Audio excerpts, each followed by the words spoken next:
सरिता, खाना बन गया क्या? नहीं राधिका दीदी, इस समय तो आप बनाने वाली थी ना। अरे क्या बोल रही है तू? मैं तुझसे बोल कर गई थी ना मैं मार्केट जा रही हूँ, तू बना लेना इस टाइम। अरे हाँ, मैं तो भूल ही गई। मैं मोबाइल चला रही थी तो ध्यान ही नहीं रहा। हे भगवान। सरिता, मम्मी जी हम दोनों की खटिया खड़ी कर देंगी। अब क्या करें? होटल से मंगवा ले क्या? आप मम्मी जी को जानती हो, वो चुटकी में पकड़ लेंगी कि होटल का खाना है। तब तो और ज्यादा लंका लगेगी हम लोगों की। अरे तो फिर क्या करें? तभी उनका ससुर विनोद वहां आ गया। क्या हुआ बहुओं, किस बात पर गहन चिंतन चल रहा है? अब कुछ नहीं पिताजी। छिपाने से कोई फायदा नहीं है सरिता, सब सच बता देते हैं। हम दोनों ना इस समय खाना बनाना भूल गई। राधिका का इतना कहना था कि तभी उसकी नजरें सामने गई तो वहां उसकी सास लीलावती खड़ी हुई थी। लीलावती को देखकर राधिका और सरिता का तो जैसे खून पानी हो गया। दोनों के चेहरों की हवाइयां उड़ गई। 2 सेकंड तक ऐसी शांति बनी रही जैसे किसी तूफान के आने से पहले होती है।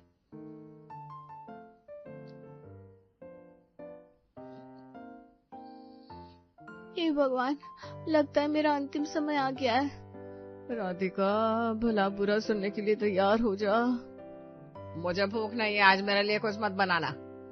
ये बोलकर लीलावती मुड़ गई और अपने कमरे की तरफ जाने लगी। लेकिन सरिता और राधिका एक दूसरे को देखने लगी कि ये क्या हुआ। राधिका ने सारे जहान की हिम्मत बटोरी और बोली, मम्मी जी। हाँ बेटा। वो मैं पूछ रही थी, आप खाना क्यों नहीं खाएंगी? कुछ हुआ है क्या? नहीं, बस यह है। अरे लीला, क्यों झूठ बोल रही हो? मुझे पता है तुम स्कूल से अपने प्रिंसिपल के पद से रिटायर हो रही हो, इसलिए इतनी उदास हो। आप रिटायर हो रही हो? हाँ। अरे मम्मी जी, हमें तो पता ही नहीं था। पर आप उदास क्यों हो? आपने इतना अच्छा समय बिताया वहाँ। इसलिए तो उदास हूँ। मैं समझ रहा हूँ लीला, तुम चिंता मत करो। हम लोग रिटायरमेंट की पार्टी रखेंगे तुम्हारी, सबको बुलाएंगे। हाँ, हम सब खूब मजे करेंगे। लीलावती ने कुछ नहीं कहा, बस आंसू पोंछकर चली गई। राधिका उसे रोक नहीं सकी, लेकिन उसने फौरन सरिता से कहा, सरिता अब देर मत कर, जल्दी से दाल चढ़ा। हाँ दीदी, चलिए दाल और कुछ सूखी सब्जी बना लेते हैं। जल्दी चल, वरना मम्मी जी भूखे रह जाएंगी। वो इस समय बहुत उदास है, वो खाना मांगेगी भी नहीं। दोनों ने जैसे युद्ध भूमि में सेना उतारी हो वैसे ही कढ़ाई चढ़ा दी। टमाटर, आलू, मसाले सब कुछ शोर शराबे में गिरने लगे। कभी राधिका की उंगली जलती, कभी सरिता का हाथ कटते कटते बचता। लेकिन 1 घंटे की मशक्कत के बाद रसोई से आहा खुशबू आने लगी। दीदी वाह, ये सब्जी तो होटल से भी अच्छी महक रही है। चलो जल्दी से प्लेट सजाओ और मम्मी जी को बुलाते हैं। दोनों ने जिद करके लीलावती को बिठाया और थाली परोसी। नहीं बेटा, नहीं माने मेरा। मम्मी जी, हम आपसे जिद कर रहे हैं, खाना तो खाकर ही उठना होगा, वरना हम भी नहीं खाएंगे। खा लो ना मम्मी प्लीज। हाँ मम्मी, इतनी उदासी अच्छी नहीं है। अगर आपने नहीं खाया तो हम पड़ोस में जाकर सबको बताएंगे कि हमारी मम्मी जी भूखी हैं। ये सुनकर लीलावती हंस पड़ी और आखिरकार खाना खा लिया। घर का माहौल हल्का हो गया। 2 दिन बाद घर में सजावट हुई। रंग बिरंगी गुब्बारे, झालरें और फूलों की खुशबू से पूरा घर महक रहा था। मोहल्ले वाले, स्कूल के स्टूडेंट्स और टीचर्स सब आ गए थे। लीला देखो, सब तुम्हारे लिए आए हैं, अब तो मुस्कुरा दो। हाँ जी, आज मैं बहुत खुश हूँ। लीलावती ने केक काटा, सभी ने जोरदार तालियां बजाई। एक एक करके सब गिफ्ट देने लगे। कोई घड़ी लाया, कोई पेन तो कोई किताब। लीलावती भावुक हो गई। प्यारे बच्चों और रिस्पेक्टेड टीचर्स, ये सफर बहुत खूबसूरत रहा। काश मैं हमेशा प्रिंसिपल रह पाती, लेकिन बदलाव प्रकृति का नियम है। आज आप सबका आशीर्वाद पाकर मैं धन्य हूँ। तुरंत पूरा हॉल तालियों से गूंज उठा। लोग गले मिले और विदा होने लगे। अगली सुबह लीलावती जल्दी उठ गई, पर आज तो उन्हें स्कूल नहीं जाना था। अजीब बेचैनी ने उन्हें घेर लिया। तभी उन्होंने अपनी बहुओं को देखा और अचानक प्रिंसिपल वाली सख्ती में आ गई। राधिका, तुमने समय पर उठकर प्रार्थना क्यों नहीं की? और सरिता, ये ढीली ढाली चाल कैसी? अनुशासन चाहिए, अनुशासन। दोनों बहुएं हक्का बक्का रह गई। उधर विनोद हंसी रोक नहीं पाए। अरे लीला, अब तुम प्रिंसिपल नहीं रही, बहुएं तुम्हारी टीचर थोड़ी ना है। हाँ माँ, अब आप रिटायर हो चुकी हैं और ये घर नहीं स्कूल है। तुम तो अभी छड़ी उठाकर बहुओं को मारने लगोगी। ये सुनते ही लीलावती का चेहरा उतर गया। तो क्या अब मेरी कोई इज्जत नहीं? मैं प्रिंसिपल नहीं तो क्या इंसान तो हूँ? गुस्से में वो कमरे में चली गई। पूरे घर में सन्नाटा फैल गया। अरे बेटो, अब क्या करे, तुम्हारी मम्मी तो नाराज हो गई। पापा, हमें तो समझ में नहीं आ रहा, हाँ, मुझे अंदाजा नहीं था मम्मी इतनी सीरियस है। चलो अब बहुएं कुछ करेंगी। उन तीनों ने राधिका और सरिता से कहा कि अपनी मम्मी जी को मनाओ, तो दोनों लीलावती के कमरे में पहुंची। मम्मी जी, गुस्सा शांत कर लीजिए। पापा और ये तो मजाक कर रहे थे। जाओ यहाँ से, मुझे तुम लोगों की कोई सफाई नहीं चाहिए। अरे पर सरिता, परवार मत करो, इन लोगों की वकील ना बन। मैं समझ गई हूँ कि मैं प्रिंसिपल नहीं हूँ, मुझे किसी को अनुशासित करने की या कोई बात कहने की कोई इजाजत नहीं है। तभी राधिका के दिमाग में बिजली कौन थी। मम्मी जी, ऐसा कुछ नहीं है, बल्कि हमने तो आपके लिए बहुत कुछ सोचा है। क्या? देखिए, आप घर में प्रिंसिपल बनने की कोशिश कर रही हैं, लेकिन हम तो चाहती हैं कि आप बिग बॉस बने। क्या? Big boss? हाँ मम्मी जी, आप आदेश देंगी और हम दोनों कंटेस्टेंट्स बनेंगे। सोचिए कितना मजेदार होगा। लीलावती का चेहरा खिल उठा। वाह, ये बढ़िया खेल होगा। ठीक है, आज से मैं बिग बॉस हूँ। विनोद को ये आइडिया अच्छा नहीं लगा। उसने राधिका से चुप रहने के लिए कहा। अरे ये क्या नाटक है राधिका, तुमने लीला को और सिर पर चढ़ा दिया। पिताजी, ये तो मम्मी जी को खुश करने का तरीका है। थोड़ा ड्रामा, थोड़ा मस्ती। अब आप भी देखिए, सब मजेदार होगा। पक्का? हाँ पक्का। इस समय मम्मी जी की खुशी सबसे ज्यादा इम्पोर्टेंट है। आखिरकार सभी मान गए। घर में बिग बॉस गेम का मजा शुरू हो चुका था। लीलावती मम्मी जी अब पूरी तरह बिग बॉस की भूमिका में थी। उनकी आंखों में वही सख्ती और वही आदेश देने का अंदाज। बहुएं समझ गई थी अब उनसे बचना आसान नहीं है। तो बहुओं, अब बताओ, बिग बॉस को भी तो मनोरंजन चाहिए। मुझे बताओ कि मेरे लिए तुम दोनों क्या करोगी। मम्मी जी, हम आपके लिए गाना गा देंगे या फिर हम डांस कर देंगे। नहीं, ये सब आसान काम है। बिग बॉस के आदेश में चुनौती होनी चाहिए। दोनों बहुओं की हालत देखकर विनोद, प्रेम और संजय को हंसी आ रही थी। तभी लीलावती ने सोचा और नाटकीय अंदाज में ऐलान कर दिया। सुनो, अब असली टास्क का समय आ गया है। राधिका, ये लो एक टमाटर। सरिता, ये लो एक आलू। अगले 10 दिन तक तुम्हें सिर्फ इन्हीं चीजों का इस्तेमाल करके रोज सब्जी बनानी होगी। ये सुनते ही दोनों बहुओं के मुंह से एक साथ चीख निकल गई। क्या? सिर्फ एक टमाटर से 10 दिन और सिर्फ एक आलू से? हे भगवान, ये तो नामुमकिन है। चुप! बिग बॉस का आदेश है, आदेश को टाला नहीं जा सकता। घर में तालियों की गड़गड़ाहट गूंज उठी। विनोद, प्रेम और संजय हंस हंस कर लोटपोट होने लगे। देखो देखो, ये है हमारी समझदार बहुओं का हाल। तुम दोनों का ही आइडिया था ना बिग बॉस करने का, भुगतो। राधिका और सरिता ने मजबूरी में सिर हिलाया और टास्क स्वीकार कर लिया। अब घड़ी ने 12 बजाए। संजय ने माइक पकड़ने वाले कमेंटेटर की तरह आवाज लगाई। महिला और सज्जनों, आज का एपिसोड शुरू हो चुका है। दोपहर के 12 बजे बिग बॉस लीलावती ने बड़ी बहू को दिया है एक टमाटर और छोटी बहू को एक आलू। अब देखना यह है कि कौन सी बहू टास्क पूरा कर पाती है। विनोद और प्रेम हंसते हंसते सोफे पर लौट गए। बहुएं मजबूरी में रसोई में चली गई। हे भगवान, अब इस एक टमाटर से क्या करूं मैं? दीदी आप चिंता मत करो, मैं भी आलू से क्या करूंगी। चलो कोई जुगाड़ लगाते हैं। राधिका ने अचानक चालाकी दिखाई और भिंडी की सब्जी बना दी। उसमें टमाटर डाला ही नहीं।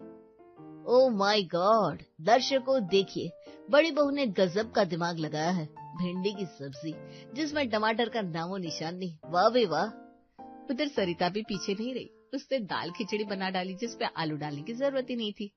और ये रही छोटी बहू की स्ट्रेटेजी। वाह, खिचड़ी का दाव, आलू को बेंच पर ही बिठा दिया। क्या चाल है। इतने में पड़ोसन हर्षिता दरवाजे पर आ गई। अरे ये क्या हो रहा है? इतनी जोर जोर से कौन बोल रहा है? घर में कोई क्रिकेट मैच चल रहा है क्या? नहीं भाभी, ये तो बिग बॉस का एपिसोड है। हमारी मम्मी जी रिटायर हो गई है, इसलिए हम उनका मनोरंजन कर रहे हैं। वाह जी वाह, कमाल है। वो खुशी से उछली और सीधी मोहल्ले में जाकर सबको खबर दे आई। कुछ देर बाद मोहल्ले की औरतों का झुंड घर पर आ धमका। अरे वाह वाह, यहाँ तो रियलिटी शो चल रहा है, हमें भी देखना है। अब रसोई और हॉल दोनों ही दर्शकों से भर गए। बहुएं पसीने पसीने हो गई। आखिरकार राधिका और सरिता ने अपने अपने व्यंजन बनाकर लीलावती के सामने परोस दिए। मम्मी जी, ये रही भिंडी की सब्जी और ये रही मेरी खिचड़ी। लीलावती ने दोनों प्लेटों को देखा और फिर जोर से हंस पड़ी। वाह, तुम दोनों तो बहुत होशियार हो। टमाटर और आलू का इस्तेमाल ही नहीं किया। चालाक बहुएं हो तुम। भीड़ तालियों से गूंज उठी। सबने खाने की तारीफ की, लेकिन तभी लीलावती ने मोहल्ले की औरतों को घूरा। अब तुम लोग हमें खाना खाते हुए भी देखोगे क्या? चलो चलो बाहर जाओ। औरतें शर्मिंदा होकर भाग खड़ी हुई। अब घर वाले आराम से खाने लगे। शाम को फिर वही नजारा। Ladies and gentleman, big boss का दूसरा राउंड शुरू हो चुका है। दोनों बहुएं फिर से रसोई में उतरी। इस बार भी उन्होंने वही चाल चली। राधिका ने लौकी की सब्जी बनाई और सरिता ने दाल। किसी में टमाटर या आलू का नामो निशान तक नहीं था। वाह, क्या शानदार मूव! आलू और टमाटर फिर से आउट ऑफ द गेम। लेकिन इस बार लीलावती चौकस थी। उन्होंने जैसे ही थाली देखी, भौहें तान ली। रुको, ये क्या है? आलू और टमाटर का इस्तेमाल कहाँ किया? ये तो चीटिंग है। मम्मी जी, हम तो बस आसान तरीका ढूंढ रहे थे। जी मम्मी जी, खाना तो बन गया ना? नहीं, ये स्वीकार्य नहीं है। बिग बॉस ने टास्क दिया है तो आलू और टमाटर का इस्तेमाल तो करना ही होगा, वरना टास्क का मतलब क्या है? बहुएं सिर झुकाकर चुप हो गई। विनोद ने धीरे से हंसी छुपाई। अरे लीला, इतनी सख्ती मत करो। अरे चुप रहिए आप। बिग बॉस का आदेश मजाक नहीं होता। दोनों बहुएं निराश नजर से एक दूसरे को देखने लगी। ठीक है मम्मी जी, कल से हम वादा करते हैं आलू और टमाटर का इस्तेमाल करेंगे। चाहे कुछ भी हो, अब ये टास्क पूरा होगा। घर में नाटकीय माहौल छा गया। सभी इंतजार करने लगे कि अगले दिन आलू और टमाटर से आखिर कौन सी नई सब्जियां बनने वाली है। राधिका और सरिता दोनों चारपाई पर बैठी थी और चेहरों पर तनाव था। अब क्या करेंगे? दिन ब दिन हालत और बेकाबू होते जा रही है। तू ही बता, तुझे तो हमेशा कोई ना कोई अजीब आइडिया आता ही रहता है। मैं क्यों बताऊं? आप अपना सोचिए, मैं अपना सोचूंगी। मेरी सोच अलग, आपकी सोच अलग। इतने में मोहल्ले की पड़ोसन शीला सिर पर पल्लू डाले धड़ धड़ाती हुई आती है। अरे बहनों, इतनी गंभीर चर्चा क्यों चल रही है? मोहल्ले की सरकार गिरने वाली है क्या? अरे हटो भी, बड़ी आई मजाक उड़ाने वाली। हम तो सच में फंस गई हैं और ये हंसी के पटाखे छोड़ रही हैं। क्या करे, यही तो मेरा असली हुनर है। तुम दोनों का दिमाग वैसे ही उखड़ा पड़ा है। चलो मजे ले। दोनों एक दूसरे को देखती है और मजबूरी में मुस्कुरा देती है। अब शाम का समय आया। चूल्हे पर कढ़ाई रखी गई। राधिका अपने आप से बड़बड़ा रही है, जैसे कोई गुप्त मंत्र बोल रही हो। क्या करूं क्या ना करूं, आलू टमाटर पर सब्जी तो बनानी है। ओफ, ये जिंदगी भी पहेली है। इन सब में संजय की टिपिकल कमेंट्री शुरू हो जाती है। और ये लो, राधिका ने मैदान में कदम रखा है, हाथ में कड़छी, सामने खाली कढ़ाई, दर्शकों की धड़कनें तेज। चुप कर पागल, यहाँ मेरी जान पर बनाई है और तुझे मुंह हिलाने की पड़ी है। वो झुंझलाकर टमाटरों का डब्बा खोलती है, मगर जैसे टमाटर देखती है चौंक जाती है। अरे ये क्या, बस छिलके ही छिलके? अरे वाह, अब तो यही डालने पड़ेंगे। वो गर्व से कढ़ाई में सिर्फ टमाटर के छिलके डाल देती है और मसाले छिड़क देती है। शानदार दोस्तों, पहली बार इतिहास में देखने को मिलेगा छिलके की सब्जी, और नाम है अलौकिक छिलका मसाला। सब लोग बैठे और थालियां सज गई। अरे माय बाप, ये क्या है? सिर्फ छिलका? इसमें आलू कहाँ गया?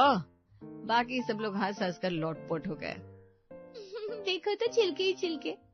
वाह भी वाह, इस कला को तो नोबेल प्राइज मिलना चाहिए। अरे एक प्रयोग करना भी तो जरूरी होता है, पता है?